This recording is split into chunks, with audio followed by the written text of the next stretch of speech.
Good morning mga ka-strivers! For today's video po, ituturo ko po sa inyo kung paano mag-transfer ng pera galing sa PayPal patungo sa GCash. Ito po yung first na laman ng aking PayPal na first sahod ko po sa FB Reels. Ayan, so ipapakita ko po yung laman. Ayan, ito na po siya. So, dapat hindi po natin siya itatransact sa ating PayPal apps, kundi sa dito po sa Google Chrome. Isi-search po natin yung paypal.com. Dito po tayo mag-login ang ating email at saka yung ating password. Ayan po, so check po natin yung I am human. And then, ayan po, ididirekta po tayo sa loob ng ating PayPal. Yan, so check natin kung nandito. Ayan, nandito sa loob ng aking PayPal. So yung gagawin natin, hindi po siya natin pwedeng matransfer kasi naka-USD po siya. So ayan po, i-click nyo po yung tatlong dots na dyan. So, convert currency po tayo. Ayan, piliin natin Philippine Peso. And then, ito na po siya. So, ito-type po natin yung ating dollars na natanggap po. Wait lang ha. Ayan, so, i-type natin yon. Ayan po, sa pagta-type po, dapat iuna muna natin yung pinaka-una na number, 67.40 po. Ayan, ganyan po pag-type. Kasi ako, nahihirapan ako nito. Inuna ko kasi yung 40. Ayan po. Saglit lang ha. Kasi nag-explore pa po tayo. 67.40. Ayan po. So, next.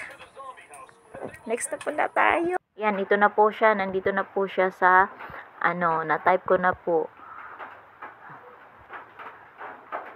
Ayan, review and convert. Ayan, convert now. Click po natin yung convert now. Ayan, ayan po, na-convert na po yung ating pera. So, wala na po siya sa USD, nandoon na po siya sa ating PHP.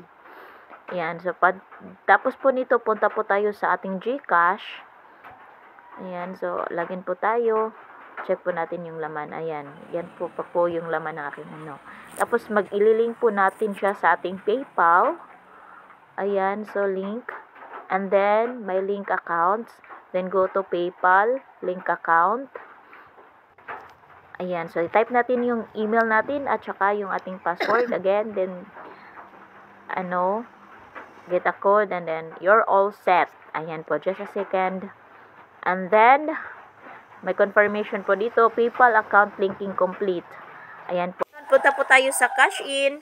Tapos, isi-search po natin dito yung PayPal. So, yung mabuti po dito, dapat i-heart na po natin yung PayPal para hindi na po tayo magsi-search. Ayan guys. So, dito po medyo kabado ako bakit hindi ko makuha yung pera ko. Yun pala, kailangan kong kaltasan ng 1% convenience fee. Kasi kapag hindi mo siya kaltasan, hindi mo makukuha yung pera mo na sa loob ng iyong PayPal. Ayan na po.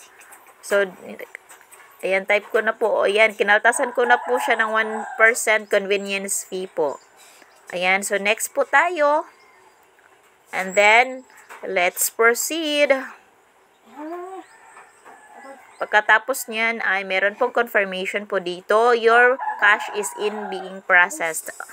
Kindly wait until 24 hours. Pero ayan, napakadali lang po siya. Ayan, successfully, nasa loob na po siya ng aking GCash. Medyo kabado ako kasi baka magkamali ako at saka mawala yung pera ko. Thank you for watching!